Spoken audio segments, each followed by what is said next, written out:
ప్రభానేశ్వరంలో చేరువచ్చిన మీకు వందలు సమర్పిస్తున్నా. ప్రకటన గ్రంథం 19వ అధ్యాయంలో 11వ వచనం నుండి 16వ వచనం వరకు చదువుకుంటాం. ప్రకటన 19:11 నుండి. మరియు పరలోకము తెరవబడుటకు చూచితిని. అప్పుడు ఇదిగో తెల్లని గుర్రం ఒకటి కనబడెను. దాని మీద కూర్చుండి ఉన్నవాడు నమ్మకమైన వాడును సత్యవంతుడును అన్న నామం గలవాడు. ఆయన నీతిని బట్టి విమర్శ చేయుచు యుద్ధము జరిగించున్నాడు. ఆయన నేత్రములు అగ్నిజ్వాలల వంటివి. ఆయన శిరస్సు మీద అనేక కిరీటములుండెను. వ్రాయబడిన నామం ఆయనకు కలదు, అది ఆయనకే కానీ మరి ఎవరికీ తెలియదు. రక్తంలో ముంచబడిన వస్త్రం ఆయన ధరించుకొని ఉండెను. మరియు దేవుని వాక్యమైన నామము ఆయనకు పెట్టబడి ఉన్నది. పరలోకమందు ఉన్న సేనలు శుభ్రమైన తెల్లని నారబట్టలు ధరించుకొని తెల్లని గుర్రములెక్కి ఆయన వెంబడించుచుండేది. జనులను కొట్టుటకై ఆయనకు నోట నుండి వాడిగల ఖడ్గము బయలు వెళ్ళుచున్నది. ఆయన ఇనుపదండంతో వారిని ఏరును. ఆయనే సర్వాధికారి దేవుని తీక్షణమైన ఉగ్రతను మద్యము తొట్టి తొక్కును. రాజులకు రాజును ప్రభువులకు ప్రభు అను నామము ఆయన వస్త్రం మీద తొడ మీద వ్రాయబడి ఉన్నది. మనం చదివిన లేఖన భాగంలో ఒక ఆయన యుద్ధానికి బయలుదేరారు. రాజు బయలుదేరిన రాజు పేరు రాజులకు రాజు ప్రభువులకు ప్రభు. ఈయన ఎవరో మనం ఊహించాల్సిన అవసరం లేదు.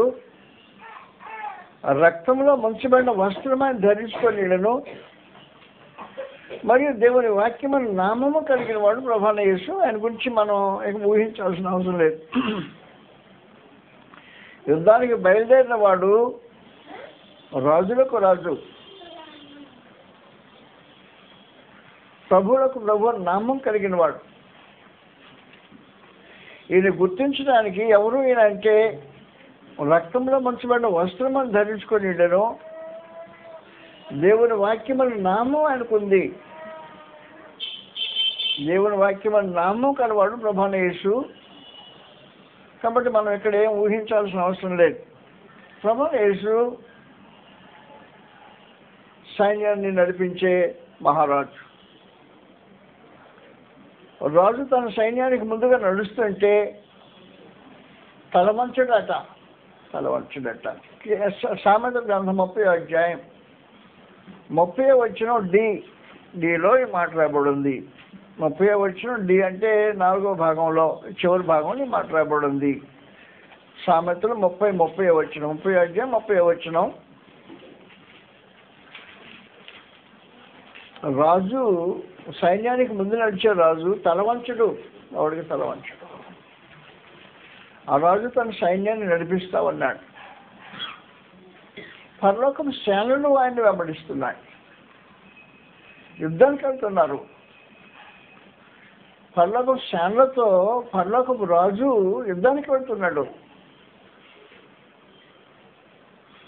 ఆయన శత్రువును జయించడానికి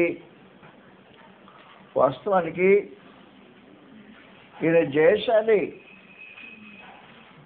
అంటే వాస్తవంగా తనకు ఎదురైన ప్రతి శత్రువును జయించుకుంటూ వెళ్తున్నవాడు.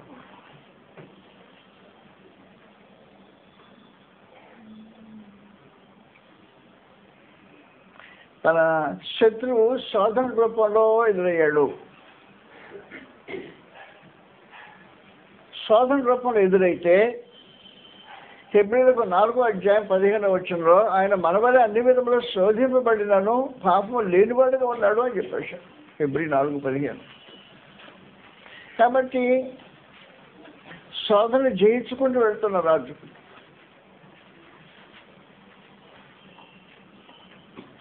రెండవది లోకపు అధికారి, అపవాది, లోకపు అధికారి. యోహాను సువార్త 14వ అధ్యాయంలో ప్రభువైన యేసు మాట్లాడినప్పుడు ఈ లోకాధికారి వచ్చుతున్నాడు అని చెప్పని అపవాదిని గురించి మాట్లాడేశాడు. వచ్చిన చూస్తాం. యోహాను సువార్త 14వ అధ్యాయం.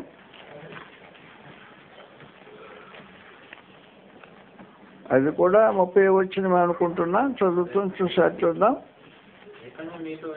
విస్తరించి మాట్లాడిన వచ్చిన అది 30 వచ్చినమే. రైట్. విస్తరించి మాట్లాడును. లోకాధికారి వస్తున్నాడు. వాటితో నాకేం సంబంధం లేదు. ఈ లోకాధికారి ఎలాంటి అధికారం అంటే 4వ అధ్యాయంలో మత్తయి సువార్త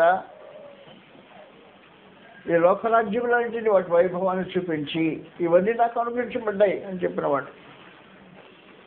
కాబట్టి లోకరాజ్యములకు రాజు, అంధకార సంబంధమైన అధిపతి అంటారు వీడిని. కాబట్టి వాస్తవానికి సంబంధించి కొలసీలకు 1వ అధ్యాయంలో 13వ వచనం అంధకార సంబంధమైన అధిపతి లోకపు రాజు, అంధకార సంబంధమైన అధిపతి శోధన జయించి వచ్చిన తర్వాత అసలు వచ్చాడు ఎదురుపడి. అపవాదిని జయించిన వాడు ప్రభువైన యేసు. యోహాను సువార్త 12వ అధ్యాయం.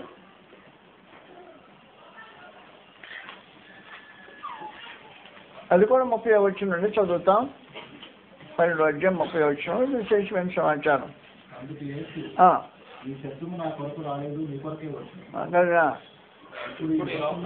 ఇప్పుడు ఈ లోకం మీద తీర్పు జరుగుతున్నది. లోకాధికారి బయటికి తోసేస్తాను అని సమాచారం. శిలువలో ఈ లోకాధికారిని జయించిన వాడు ప్రభువైన యేసు. తన జీవితంలో శోధన జయించిన వాడు, తన శిలువలో అపవాదిని జయించిన వాడు. ఆ తర్వాత శిలువ మరణంలో మరణాన్ని జయించినవాడు. 2వ తిమోతి 1వ అధ్యాయం 9-10 వచనాలు సమాచారాన్ని మరణాన్ని నిరర్ధకం చేసిన వాడని గ్రంథం తెలియజేస్తుంది. కాబట్టి ప్రభువైన యేసు యుద్ధసూరుడు, సైన్యాధిపతులు నడిపించే రాజు అయిన సైన్యాన్ని నడిపిస్తున్నాడు. శోధన ఎదురొచ్చింది, జీవితంలో జయించేశాడు. శిలువలో అపవాది ఎదురొచ్చాడు, జయించాడు. సమాధిలో మరణం ఎదురొచ్చాడు, జయించేశాడు సమాధిని. మరణాన్ని జయించిన వాడు. పాతాళము, మరణం అనే 2 శత్రువులను ఓడించిన వాడు ప్రభువైన యేసు.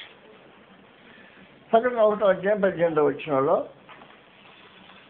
ప్రకటన 1:18లో నేను మొదటి వాడును కడపటి వాడును, జీవించేవాడును, మృతుడినైతే కానీ ఇదిగో యుగములు సజీవుడైనా మరియు మరణమేకు పాతాళంలో కనుక చాలా చేతుల స్వాధీనంలో ఉన్నాయని చెప్పేశాడు. కాబట్టి జయించుకుంటూ వెళ్తున్నాడు ఈ జయశాలి. సమాధిలో మరణం అడ్డం వచ్చింది, జయించాడు.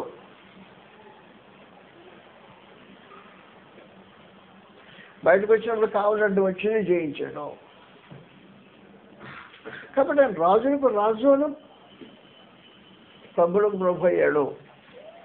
కాబట్టి ఆయన గురించి మనం పెద్ద విశేషంగా మాట్లాడుకుంటున్నాం. ప్రభువైన యేసు జీవితం జీవించిన అద్భుతమైన వ్యక్తి. ఆయన తన సైన్యానికి ముందు నడుస్తున్న రాజు, తలవంచడు, మహావీరుడు. ఎంత శత్రువు అయినా తల దించుకోవాల్సిందని చూస్తే గెలుచుకుంటూ వెళ్తున్నాడు సైన్యంలో. వాళ్ళ సైన్యాన్ని నడిపిస్తున్న మహావీరుడు. కార్యక్రమం జరుగుతోంది. నేను ఆయన గురించి మాట్లాడంత స్థితి కలవాడిని కాదు. ఆయన వెంట సైన్యం ఉంది. ఆ సైన్యాన్ని గురించి మీకు తెలియజేయాలని ఆలోచన చేస్తున్నా. ఆయన వెంట సైన్యం ఉందంట. సైన్యాన్ని గురించి గ్రంథంలో రాబడి ఉంది. దేవుని వాక్యం నామానికి పచ్చబడినదే అయిపోయింది. 14వ వచనంలో పరలోకమందున్న సేనలు శుభ్రమైన తెల్లని నారబట్టలు ధరించుకొని తెల్లని గుర్రం లెక్క ఆయన వెంబడించున్నారు. ఆయన గుర్రం ఎక్కి వెళ్తున్నాను తెల్లని గుర్రంలో. ఆయనతో పాటు తెల్లని గుర్రాలు ఎక్కి తెల్లని వస్త్రాలు ధరించుకొని సైన్యం పెడతా ఉంది. సేనలు, పరలోక సేన. వీళ్ళెవరు? ఈ సేనలు ఎవరు? పరలోకంలో శాన్లు ఉన్నాయంటే ఎవరు ఈ శాన్లు? పరలోక శాన్లు ఎవరు? 17వ అధ్యాయంలో ఈ శాన్లు ఎవరో తెలియజేస్తున్నారు. గ్రంథంలో రాయబడి ఉంది. ప్రకటన గ్రంథం 17వ అధ్యాయంలో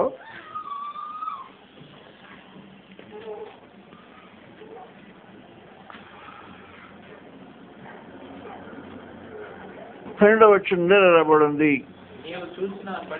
ఆయన 10 కొమ్ములు 10 మంది రాజులు పొందలేదు.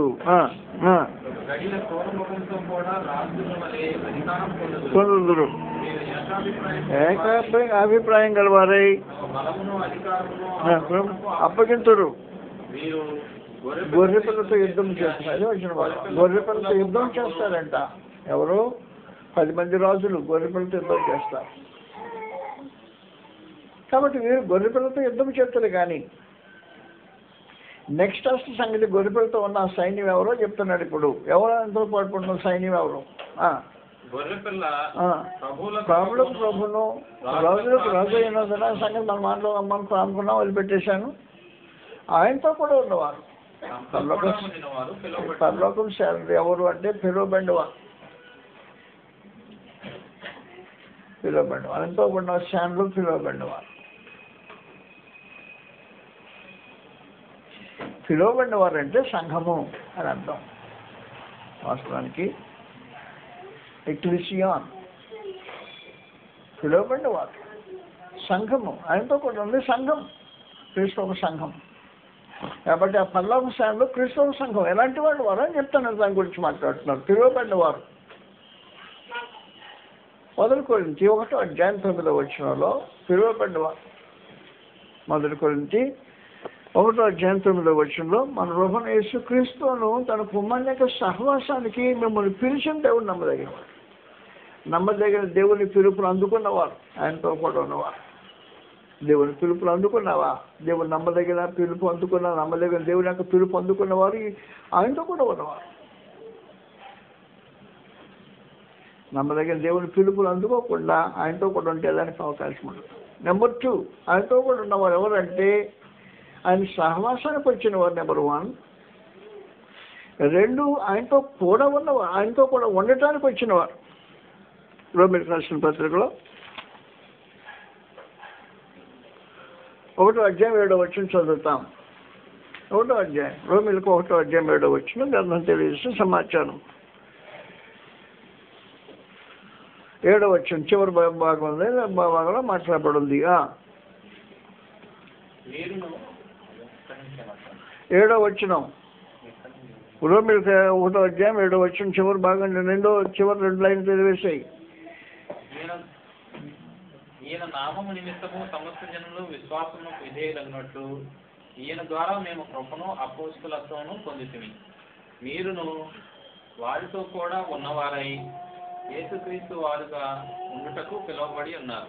యేసుక్రీస్తు వారుగా ఉండటానికి పిలువబడినవారు. నువ్వు యేసుక్రీస్తు వాడివా? ఎవరు వాడివో నాకు తెలియదా? ఆ సైన్యము శాన్లు, పరలోకం శాన్లు తెల్లని వస్త్రం ధరించుకొని తెల్లని గుర్రాలు ఎక్కి ఆయనతో పాటు వెళ్తున్నవారు. ఆయన పిలువబడినవారు, ఆయన సహవాసానికి పిలువబడినవారు, నమ్మకమైన దేవుని చేత పిలువబడినవారు, క్రీస్తు యేసుకు సంబంధితులుగా ఉండటానికి పిలువబడినవారు, ఆయన సంబంధులుగా ఉండటానికి పిలువబడినవారు. 3, పరిశుద్ధులుగా ఉండటానికి పిలువబడినవారు. రోమీయులకు 1వ అధ్యాయం 1వ వచనంలో పరిశుద్ధులుగా ఉంటకు పిలువబడినవారు. 1వ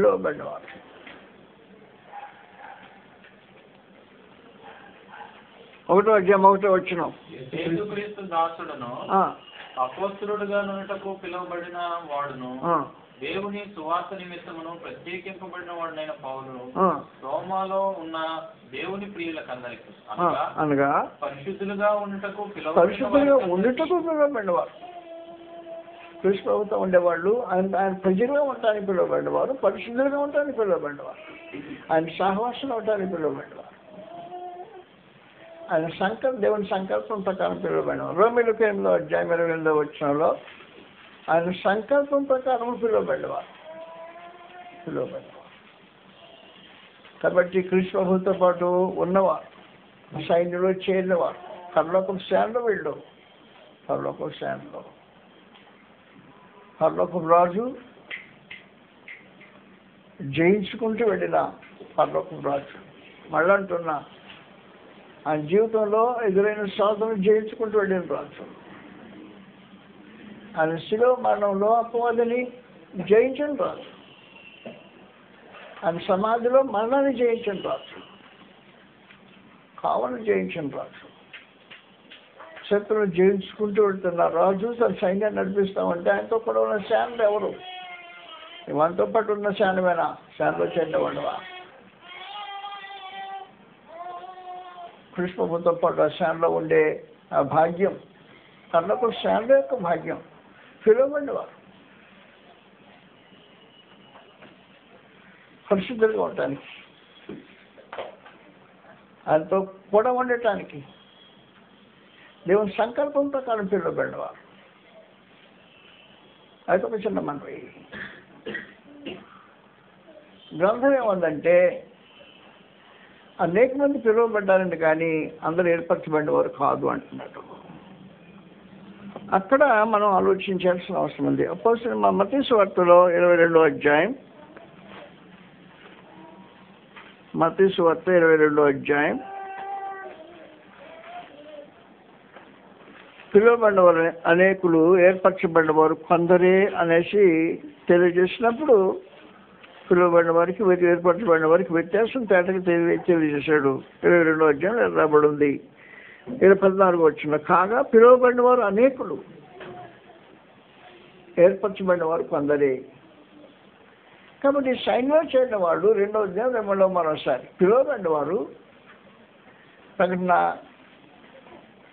15వ అధ్యాయం 14వ వచనంలో పిలువబడిన వారు 2 ఏర్పరచబడిన వారు. అది విశేషమైన సమాచారం. మీరు ఏర్పరచబడిన వారు, పిలువబట్టం మాత్రమే కాదు. పిలువబడిన వారందరూ ఏర్పరచబడిన వారు కాదు. పిలువబడిన వారికి ఏర్పరచబడిన వారికి వ్యత్యాసం ఉంది. ఒక ఉదాహరణ చెప్తాను. గ్రంథంలో మిద్యానీయుల దెబ్బకు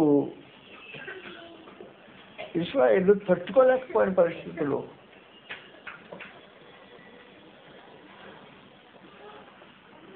ఇశ్రాయేలు పొలం చేందొండుకొని, పంటేసుకొని, వేరువేసుకొని, పండించుకొని, రాసులు పోసుకున్న తర్వాత మిద్యానీయులు సరదాగా బండ్లతో తోలుకొని వస్తారు. బండ్లు వచ్చి కుప్పలేసుకొని పోగేసుకుని రాసులు ఉన్నాయి, రాసులు గోతాలు ఎత్తుకొని బండ్లు వేసుకొని కళ్ళు వెళ్ళిపోతుంటారు. మాట్లాడితే చంపేస్తారు. ఇలాంటి నీచ స్థితిని ఇస్రాయేల్ అనుభవించబోతుంది. మిద్యానీయులు చాలా ఘోరంగా ఇస్రాయేల్ని బాధిస్తున్నారు.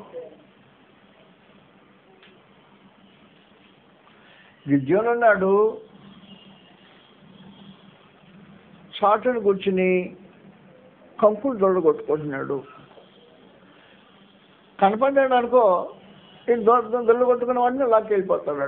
అందుకని కంకులు దొడ్డు కొట్టుకొని చాటును కూర్చొని దొడ్డు కొట్టుకుంటుంటే దేవుడు ప్రత్యక్షమయ్యాడు. శౌర్యం గల బలసూరుడా, యెహోవా నీకు తోడుగా ఉన్నాడు అనేసాడు. అదిరిపోయాడు. ఎవరు వచ్చేసే తెలియదు. సూర్యుడు దేవదూత వచ్చి మాట్లాడేశాడు. అది తట్టుకోలేక కాసేపు తమాయించుకొని, నేనే మాట్లాడుతాను, నేను సరే యెహోవా మాకు తోడుగా ఉంటే మాకు ఈ గతి పట్టుద్దా? ఏ శబ్దం విన్నా మిద్యానీయులు వచ్చి మీద పడుతున్నారని భయపడుతున్న రోజులు ఇవి. లేదు, యెహోవా నీకు తోడుగా ఉన్నాడని ఆ భయం ఇచ్చాడు. కాబట్టి ఇప్పుడు ఈ విద్యార్థులకు యుద్ధం ఇతరం యుద్ధం చేయడానికి నేను బలపరుస్తానికి వచ్చాను. బలపరచబడిన గిద్యోను బాకా ఊదాడు. 32,000 మంది ఆ బాకా నాదానికి రెస్పాండ్ అయిపోయారు. అనేక మంది పిలువబడిన వారు, అనేక మంది 32,000 మంది. 32,000 మంది పోగైన తర్వాత పరమదేవుడు అన్నాడు, ఎంతమందితో యుద్ధానికి పోవడానికి వీలుండదు. ఎందుకంటే నీ సైన్య బలం మీద ఆధారపడి యుద్ధం చేసే పరిస్థితి కాదు, నేను కాదు జరిగించే యుద్ధం. కాబట్టి ఎవరు భయపడుతున్నారో వాళ్ళు ఇంటికి వెళ్ళిపోమని చెప్పేసి అని కేవలం ఎట్లా వేసేటప్పటికి 22,000 మంది వెళ్ళిపోయారు భయపడేవాళ్ళు. ఎంతమంది మిగిలారు ఇప్పుడు? 10,000 మంది మిగిలారు.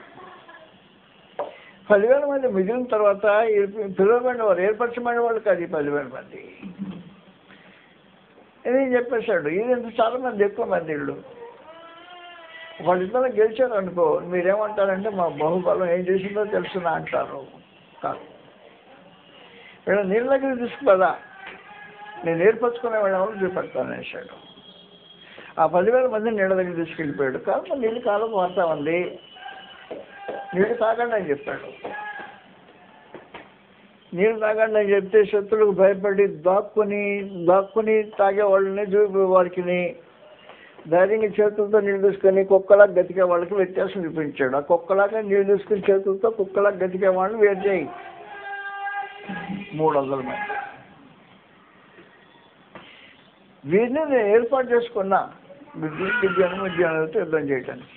కాబట్టి పిలువబడిన వారు అనేకులు, ఏర్పరచబడిన వారు కొందరే. ఈ రోజున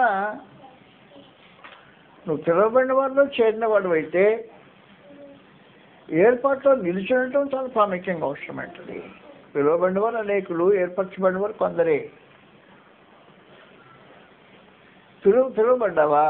నేను పిలువబడ్డాను, కరెక్టే. అయితే ఏర్పాట్లో ఉన్నావా? ఏర్పరచబడిన వారిని దేవుడు ఎలాగ ఏర్పరచుకుని గ్రంథం ఎలా తెలియజేస్తుంది. చదువుతాం గ్రంథం తీసి 2వ దశలోనిక 2వ అధ్యాయం 13వ వచనంలో రాయబడింది. ఏర్పరచబడిన వారు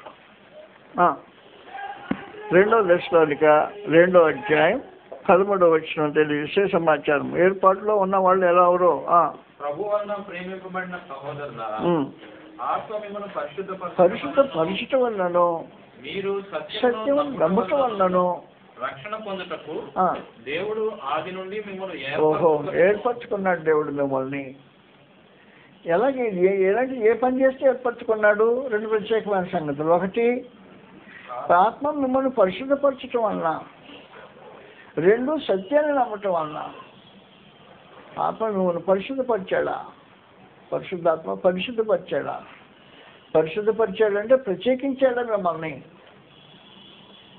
సమాజంలో నుండి, సమాజ ఆచారాల నుండి, నీ చెడు అలవాట్లో నుంచి, మనుషులతో కూడా ఉండే బాంధవ్యాల్లో నుంచి నేను వేరు చేశాడా?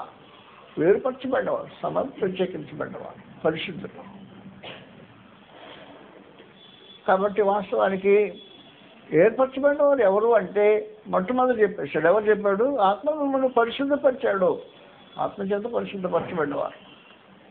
పరిశుద్ధాత్మ మిమ్మల్ని ప్రత్యేకించితే మీ సమాజంలో నుంచి, ఆచారం నుంచి, అలవాట్లో నుంచి, పద్ధతుల్లో నుంచి పరిశుద్ధపరచబడ్డవారు. సత్యాన్ని నమ్మేవాళ్ళు.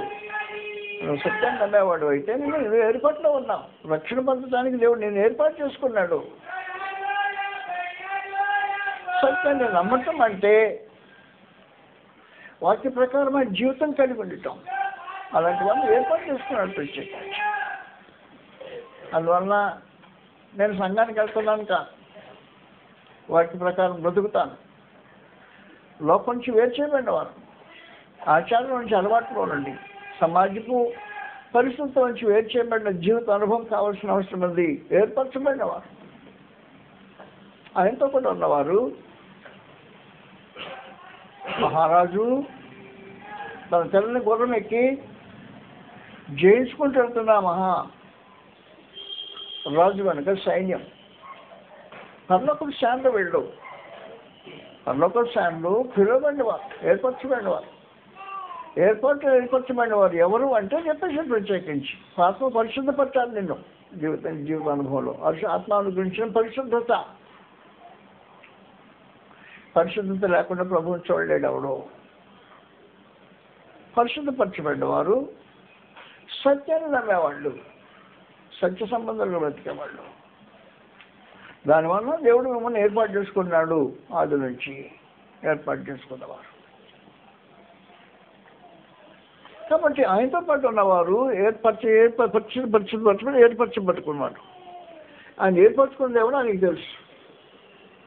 యోహాను సువార్త 13వ అధ్యాయం 18వ వచనంలో యోహాను సువార్త 13వ అధ్యాయం 18వ వచనంలో ఏర్పరచుకున్నవారు ఆయన ఎరుగును. కాబట్టి నేను ఏర్పరచుకున్నాడా నేను ఎరుగుతాడు ఆయన ఖచ్చితంగా. చెప్పలేదు. నేను ఏర్పరచుకున్నామని నేను ఎరుగుదును అని సమాచారం. ఆయన ఏర్పరచుకున్నాడు ఆయన ఎరుగుతాడు అన్నమాట.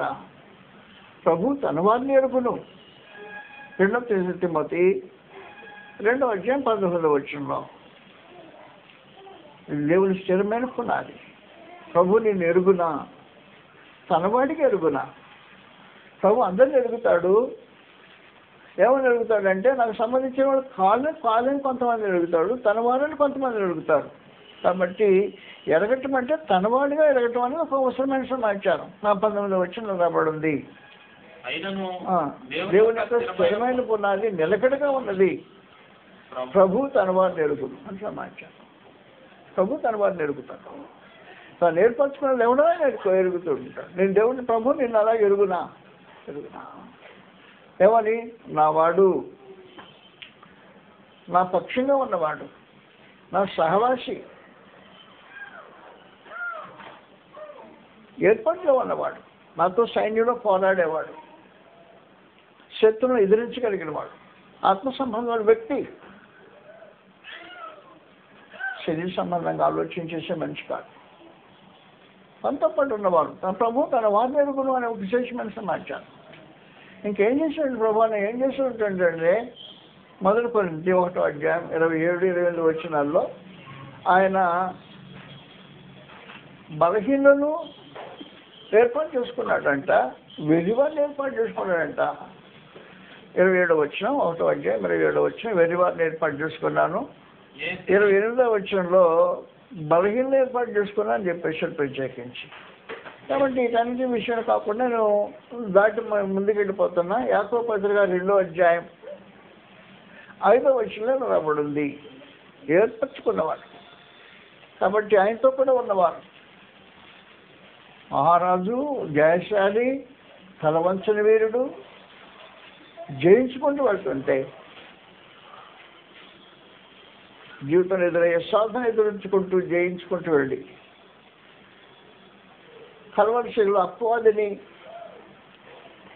ఓడించి జయించి వెళుతూ సమాధిలో మరణాన్ని బంధించి వెళ్ళిన ప్రభు ఇలాగ జయించుకుంటూ వెళ్తున్న ఈ మహారాజు వెంట సైన్యాలు వెళ్తున్నాయి. దాంట్లో నువ్వు చేరినవాడువా? చేరినవాడు అయితే పిలువబడినవాడు ఉండాలా? పిలువబడినవాడు ఎంతో ఉండటానికి పిలువబడి, ప్రభు వారిగా ఉండటానికి పిలువబడినవాడు, పరిశుద్ధులుగా ఉండటానికి పిలువబడినవాడు, క్రీస్తు సంబంధిగా ఉండటానికి పిలువబడినవాడు.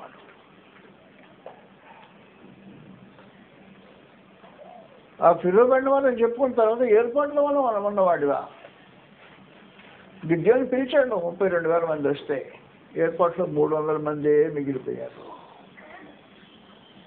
కాబట్టి ఆ తర్వాత గాలించిన తర్వాత నువ్వు ఏర్పాట్లో ఉన్నావా లేదో చాలా ప్రాముఖ్యంగా అవసరం ఉంటుంది. సంఘంలో ఉన్నా అని చెప్పుకుంటే కాదు, ఏర్పాట్లో ఉన్నావా? దేవుని ఏర్పాట్లో అందరం జాగ్రత్తగా ఆలోచించాల్సిన చాలా అవసరం ఉంది ఈ రోజున.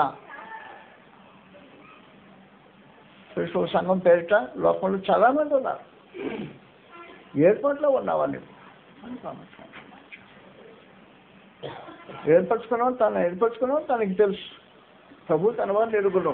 నా ఏర్పరచుకున్నావు నాకు తెలుసు అని చెప్పేసి ప్రత్యేకించి యాకోబు పత్రిక 2వ అధ్యాయము 5వ వచనంలో నా ప్రియ సహోదరులారా ఆలకించండి, లోకముల విషయంలో దరిద్రులైన వారిని విశ్వాసమందు భాగ్యవంతులుగా వాగ్దానం చేసా రాజ్యమునకు వారసులుగా ఉంటకు నేను ఏర్పాటు చేసుకుని నీకు తెలియదా వేశాడు.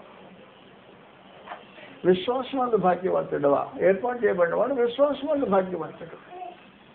లోకంలో భాగ్యం రాకపోవచ్చు. లోకంలో దరిద్రుడు కావచ్చు, లోకంలో బలహీనుడు కావచ్చు, వెర్రివాడు కావచ్చు, విశ్వాసమందు భాగ్యవంతుడుగా నీ భాగ్యం ఎక్కడ? విశ్వాసంలో భాగ్యవంతులా? భాగ్యవంతులు ఏర్పాట్లో ఉన్నవారు. కాబట్టి దాంట్లో ఆలోచించేయండి. పిలువబడిన వారు అనేకలైన ఏర్పాట్లో ఉన్నవారు కొంతమంది. 32,000 మంది ఎక్కడ? 300 మంది ఎక్కడ? అలా వేసుకుంటే ఈ రోజున క్రిస్తవ సంఘంలో నీ పరిస్థితి ఏంటి? ఏర్పాట్లో ఉన్నావా?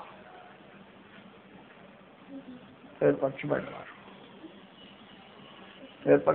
దేవుని రాజ్యంలో భాగ్యవంతులు, రాజ్య సంబంధమైన భాగ్యవంతులు. లోక విషయంలో దరిద్రులైన వారే కావచ్చు. లోకంలో దరిద్రులైన వారు విశ్వాసంలో భాగ్యవంతులు చేయడానికి ఉద్దేశించాడు. వెలివారిని జ్ఞానంలో అవమానం చేయడానికి వెలివారిని ఏర్పాటు చేసుకున్నాడు. బలవంతులను నీచపరచడానికి బలహీనమైన వారిని ఏర్పాటు చేసుకున్నాడు. ఏర్పాట్లో నీవు ఉన్నావా?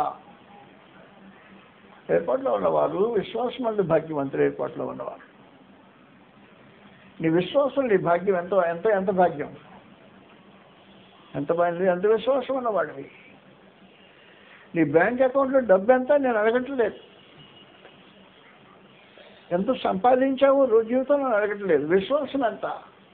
విశ్వాసం నీ విశ్వాసం పరిమాణం ఎంత? ఏర్పాట్లో ఉన్నవాళ్ళు విశ్వాస పరిమాణం కలిగిన వారు. దేవుని రాజ్యంలో విశ్వాసంలో భాగ్యవంతుడు. వాళ్ళు ఏర్పాటు చేసుకున్నాడు ఆయన. వాస్తవం సమాచారం ఏర్పరచబడిన వారు, ఆయనతో కూడా ఉన్నవారు, సేనలు, పరలోకపు సేనలు, ఆయనతో కూడా శుభ్రమైన వస్త్రాలు ధరించుకుని వెళ్ళిపోతున్నాయి మహనీయులు. క్రిస్తవ సంఘం ఎలాంటి వాళ్ళు అంటే పిలువబడినవారు, దేవుని కృపలోకి పిలువబడినవారు, క్రిస్తవ సహవాసానికి పిలువబడినవారు, మహిమ పొందటానికి పిలువబడినవారు, ఆయన క్రిస్తవ సజ్జనం జల్లుగా ఉండడానికి పిలువబడినవారు, ఏర్పాట్లో ఉన్నవారు. మూడో విశేషమైన సంగతి ప్రకటన గ్రంథం 17వ అధ్యాయం 14 వచ్చిన మళ్ళీ ఒకసారి చదువుతాం. గ్రంథం ఎలా రాయబడి ఉంది? ఆయనతో కూడా ఉన్నవారు అనే ఒక విశేషమైన సమాచారం. ఎవరు ఉన్నారు క్రిస్తవుతో పాటు? 17వ అధ్యాయం 14 వచ్చినలో గ్రంథం ఎలా తెలియజేస్తుంది? వీరు గొర్రెపిల్లతో యుద్ధము చేతులు కానీ గొర్రెపిల్ల రాజు ప్రభువులకు ప్రభువును రాజులకు రాజు అయినందులను తనతో కూడా ఎవరితో కూడా గొర్రెపిల్లతో కూడా ఉన్నవారు పిలువబడిన వారై ఏర్పరచబడిన వారై నమ్మకమైన వారు. సమాచారం నమ్మకమైన వారు, పిలువబడిన వారై ఏర్పరచబడిన వారై నమ్మకమైన వారై.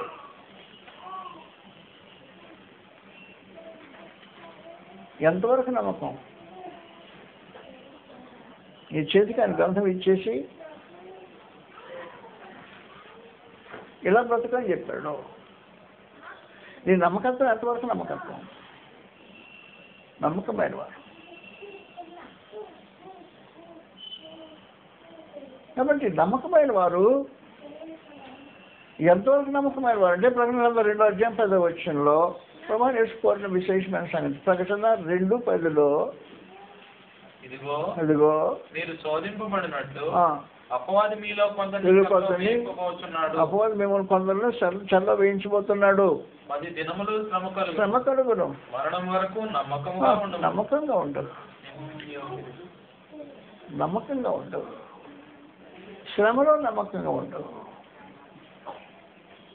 పరీక్షలో నమ్మకంగా ఉండవు. శోధనలో నమ్మకంగా ఉండవు. నమ్మకమైన వారు. కాబట్టి క్రీస్తుతో పాటు ఆ సైన్యంలో చేరిన ఈ మహనీయులు, ఆ పరలోక సేనలు వెళ్తున్నాయి. తన వస్త్రం ధరించుకుని వెళ్ళిపోతున్నారు, ఆయుధాలు ధరించుకుని వెళ్ళిపోతున్నారు. ఆయుధాలు ధరించుకుని వెళ్ళిపోతున్న వారు వీళ్ళు ఏం చేస్తున్నారంటే వారు ఆయుధాలు ధరించుకున్నవారు. 2 కొరింథీ 10వ అధ్యాయంలో 3వ వచనం రాబడింది. 2 కొరింథీ 10వ అధ్యాయం 3వ వచనం గ్రంథం తెలిసే విశేషమైన సమాచారం రాబడింది. 10వ అధ్యాయం 3వ వచనం శరీరధారులమై నడుచుకుంటున్నాను, శరీర ప్రకారం యుద్ధం చేయము. కాబట్టి మేము శరీరంతో పోరాడం. మనుషులతో మనిషి నేను పోరాడే కదా, శరీరంతో యుద్ధం చేయము. మా యుద్ధోపకరణము శరీర సంబంధమైన కావు, కానీ దేవుని ఎదుట దుర్గములు పడద్రోయనంత బలం కలిగినవి ఉన్నాయి. దుర్గాన్ని పడద్రోయ చేయగల ఆయుధాలు కలిగి బలవంతులైన మనుషులు, నమ్మకమైన వారు, శత్రుపోటల్లో పోల్చగలిగిన ఆయుధాలు కలిగిన వారు, నమ్మకమైన వారు. మనం పోరాడినది శరీరంతో కాదు, సూత్ర పోరాటం. ఇది సూత్రాలతో పోరాటం జరుగుతుంది. శరీరం ఎవరినైనా టార్గెట్ చేసుకున్నావంటే ఆ సైన్లో ఉండే వ్యక్తి యొక్క నువ్వు శరీరాన్ని టార్గెట్ చేయకూడదు. ఎప్పుడు శరీరం మన శత్రువులు కాదు. సూత్రాలు ఆత్మ సంబంధమైన సూత్రాలు, అపోవాది సూత్రాలు మన శత్రువులు. కాబట్టి నమ్మకమైన వారు, ఈ నమ్మకమైన వారు ఏం చేస్తున్నారంటే, మేము శరీర ధారణమైన నడుచుకుంటున్నా శరీర ప్రకారం యుద్ధం చేసేవాళ్ళం కాదు, నమ్మకమైన వారు మేము. మా యుద్ధోపకరణములు శరీర సంబంధమైనవి కావు, కానీ దేవుని ఎదుట దుర్గాన్ని పడద్రోయగలిగిన. దుర్గం అంటే కోట, దుర్గాన్ని పడద్రోయగలిగిన. చెన్నైలో కోట ఉంది. ఈ కోట ఆంగ్లేయులు కట్టుకున్న కోట.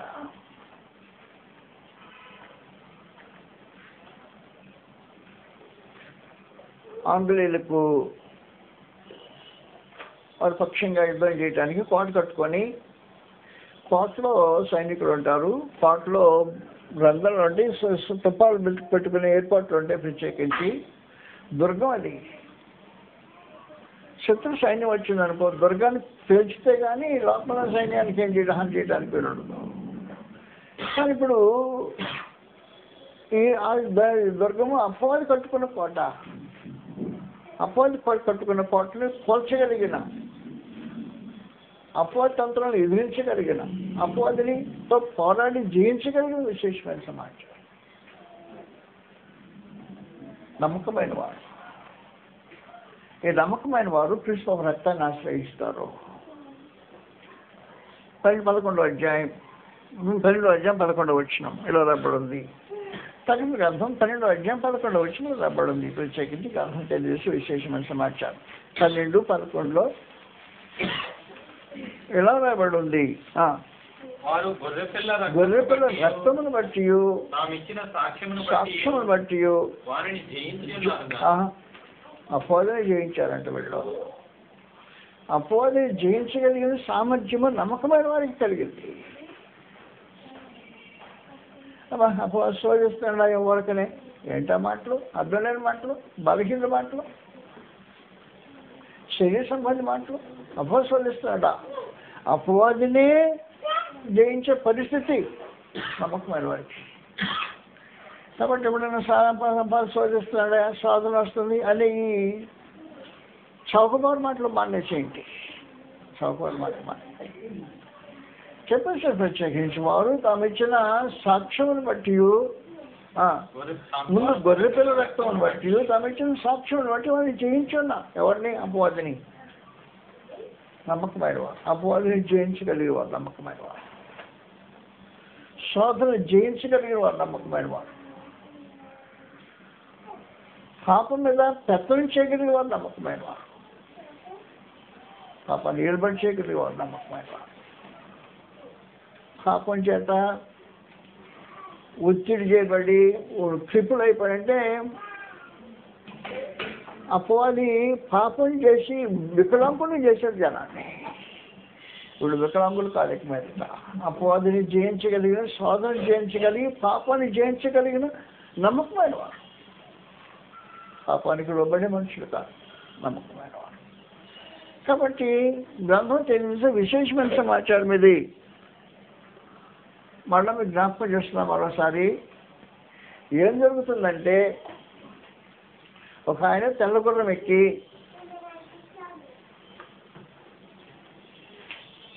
తన సైన్యానికి ముందు నడుస్తున్నాడు.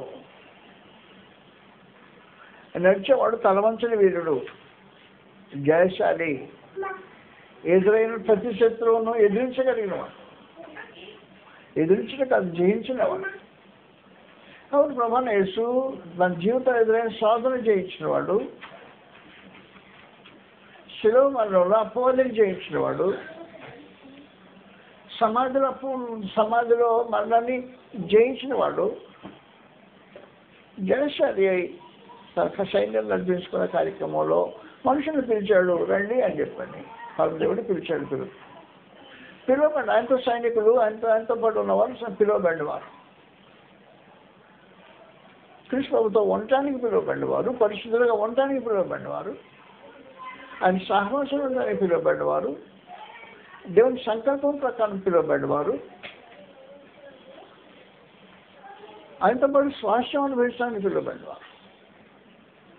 నేను పిలిచిన తర్వాత ఏం చేసింటే ఏర్పాటు చేసుకున్నాడు. వీళ్ళందరినీ పిలిచాను, వీళ్ళందరూ పనికొస్తారా? 32,000 మంది వచ్చారు, పనికొస్తారా? వద్దు. ఏర్పాటు చేసినాడు 300 మంది. ఆ 300 మందిలో ఉండటం ఎంత భాగ్యమో నిజంగా చెప్తాను.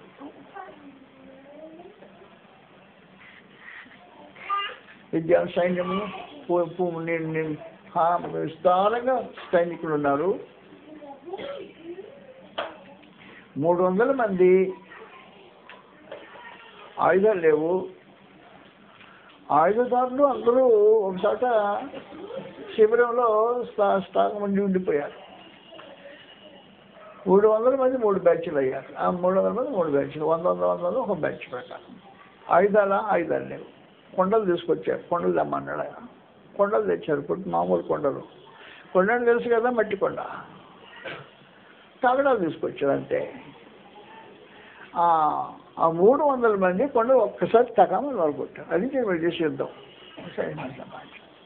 ఆ సైనికులు ఎదిరించగలిగిన దమ్ము ధైర్యం ముందు మీకు ఆ సైనికులు దేన్ని ఎదిరించగలిగిన ధైర్యం ఉందా? అపవాదిని ఎదిరించడానికి శక్తి ఉందా? శోధన ఎదిరించే శక్తి ఉందా? ఏర్పాటు చేయబడినవారు ఆత్మ సంబంధమైన మనుషులు. ఏదైనా శోధన అయితే తనగా జారుకునే మనుషులు ఏర్పాట్లో ఉండేవాళ్ళు కాదు. పాపం వాంఛలతో లాగిపోయిన వాడు ఏర్పాట్లో ఉండేవాళ్ళు కాదు. ఏదైనా చెడు సహవాసం వల్ల ఇబ్బంది పడేవాడు ఏర్పాట్లో ఉండేవాడు కాదు. ఏర్పాట్లో ఉన్నవాడు. ఆ తర్వాత వాడు నమ్మకమైన వాడు. తమకు ఒకేసారి అప్పగింపబడిన బోధ నిమిత్తం నమ్మకంగా పోరాడేవాడు. యోగపత్రిక 3వ వచనంలో రాబడి ఉంది.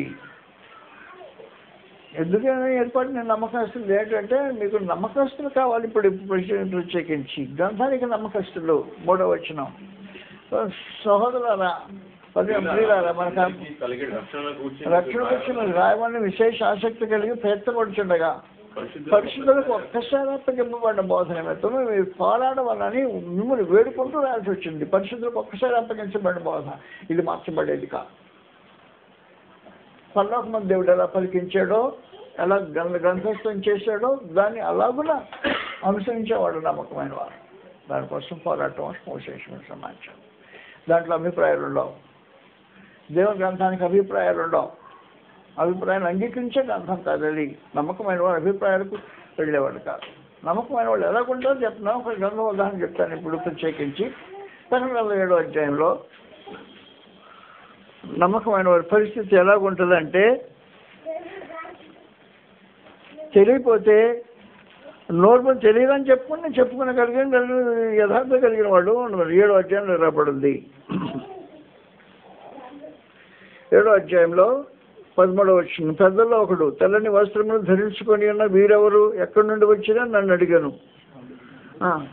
అందుకనే అయ్యా నాకు తెలియదయ్యా అని చెప్పారు. అంత చెప్పడానికి ఏం కావాలి? యథార్థత కావాలి, నమ్మకత్వం కావాలి.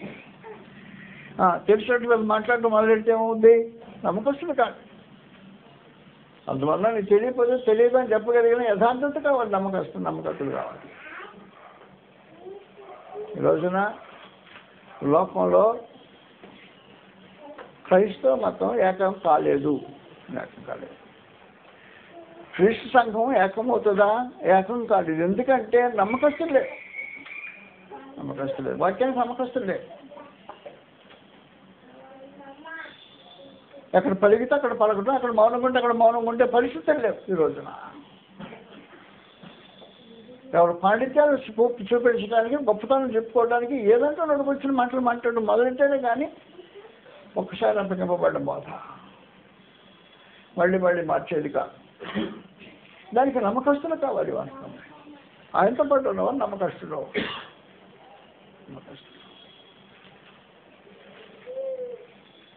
అభిప్రాయాలు అంగీకరించబడే వాస్తవానికి 1 కొరింథీ పత్రికలో 4వ అధ్యాయం 6వ వచనంలో రాబడింది, సహోదరులారా, మీరు మమ్మల్ని చూచి లేఖనముల యందు రాసిన సంగతులు అతిక్రమించకూడదని తెలుసుకొని. నమ్మకస్తులు లేఖనాలు అతిక్రమించేవాళ్ళు నమ్మకస్తులు, అతిక్రమించకుండా ఉండేవాళ్ళు.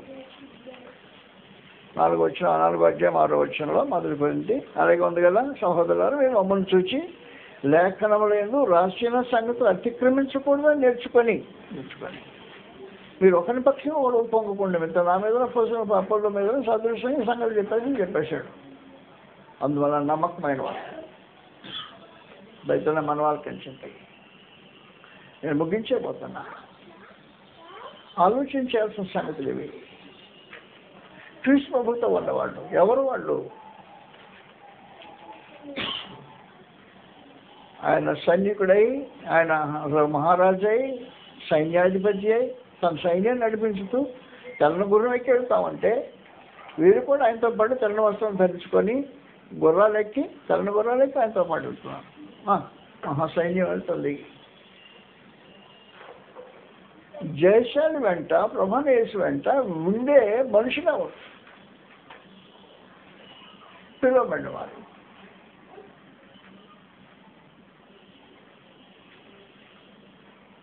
అయితే పరిశుద్ధంగా ఉండడానికి పిలువబడినవారు, ప్రభువుకు చెందిన వారుగా ఉండడానికి పిలువబడినవారు, ఆయన సహవాసం ఉండడానికి పిలువబడినవారు.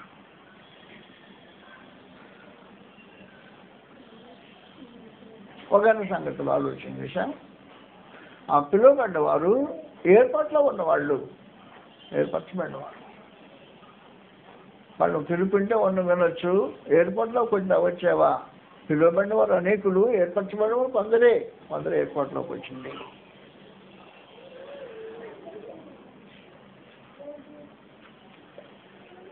ఆది నుండి ఏర్పాటు చేసుకున్నాడు అంట.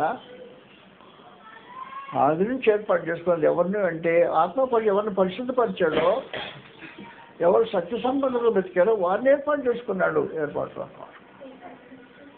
ఈ 2 లక్షణాలు నీకు లేకపోతే ఏర్పాటులో లేవు, లేదంటే అవకాశం లేదు. నేను కృష్ణవారిని చెప్పుకోవటం ఒక వంతు, ఆయనతో పాటు ఆ సైన్యంలో చేరిన వారై ఉంటూ ఒక వంతు. ఇది పనిలోకి వస్తాను సమాచారం.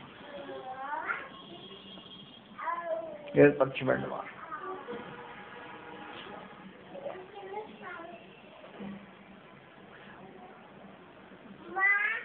దేహంలో ఎలాగున్నా ఆ రాజ్యంలో కోసలుగా ఉండడానికి ఆయన వారు విశ్వాసమందు భాగ్యవంతులు. వారు ఏర్పాట్లో ఉన్నవారు. విశ్వాసంలో భాగ్యవంతులు, ఏర్పాట్లో ఉన్నవారు. విశ్వాసం కొంచెం కలిగిన వాడు కాదండి. విశ్వాసం భాగ్యవంతులు, ఏర్పాట్లో ఉన్నవారు. విశ్వాసం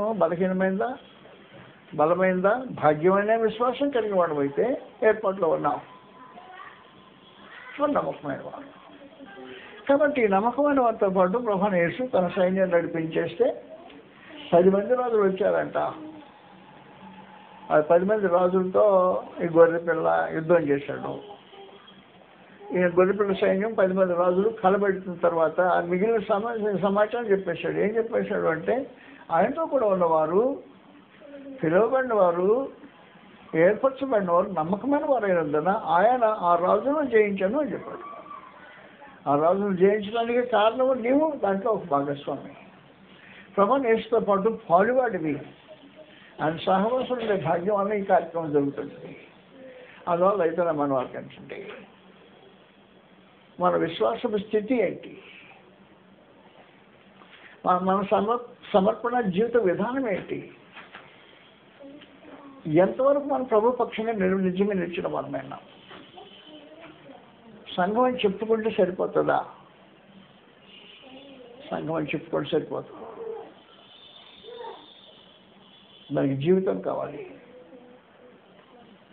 సమర్పణ కావాలి, ప్రత్యేకించబడిన స్థితి కావాలి, విశ్వాసమందు బలం కావాలి, ఆత్మ శక్తివంతులై ఉండాలి.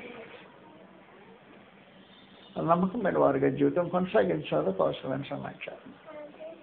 కాబట్టి ఆయనతో కూడా ఉన్నవారు, పిలువబడిన వారు, ఏర్పరచబడిన వారు, నమ్మకమైన వారు అయినందున ఆయన రాజును జయించను అని రాబడింది. కాబట్టి ప్రభువైన యేసు యొక్క విజయము తాను ఎంత చేశాలి, ఆయన విజయము తాను తనతో పాటు ఉన్నవారి మీద ఆధారపడి ఉందని విశేషంగా తెలియజేస్తాడు. కాబట్టి ఈ అపోస్తల సంబంధమైన శక్తులతో పోరాడి ఈ పోరాటంలో నీ సహకారం, సహాయ సహకారాలు ఈ కార్యక్రమంలో అవసరమైనవి. ఇవి ఎంతవరకు ఈ పోరాటం జరిగిస్తున్నామో నాకు తెలియదు. మనం పోరాడేది శరీరంతో కాదు. ఎవరితో పోరాడుతున్నాం? చెప్పచ్చు. ఆత్మ సంబంధాల పోరాటం, అపోజి దుర్గాల్ని పడదోసే పోరాటం, అపోజి పరిగెత్తి పారిపోయే పోరాటం కాదు. అమ్మో అపోజ్ కాదు, వేసేయండి అని అంత సమాచారం. అలాంటి విశేషమైన జీవిత అనుభవం కోసం కన్ను తీసుకుని ఆయన తన స్నానాలను పోగు చేసుకుంటున్నారు. విశేషమైన సమాచారం కనుక జీవితంలో ఆత్మ సంబంధులుగా, బలవంతులుగా, నమ్మకస్తులుగా, ఏర్పాట్లో ఉన్నవారిగా, పిలువబడిన జాబితాలో ప్రభువులో నిలిచిన వారిగా జీవించడానికి అవసరమైన సంగతిని మీకు మనం చేసుకుంటూ అలాగున్నామో లేదో, అలాగ లేకపోతే క్రీస్తు ప్రభుతో నీకు సంబంధాలు లేవు అనే సంగతి జాగ్రత్తగా గమనించుకోవాల్సిందని, క్రీస్తు ప్రభుతో సంబంధం లేకుండా ఏ అనుభవించడానికి అవకాశం లేదు కనుక నీకు సంబంధాలు కావాలంటే పద్ధతి ఇదే చేయదని చెప్పేసాడు. ఈ పద్ధతిలో మన జీవితం కొనసాగించాలని ప్రభువైన యేసుక్రీస్తు వారి పేరిట మేము మనం చేసి ముగిస్తాం. నమస్కారం.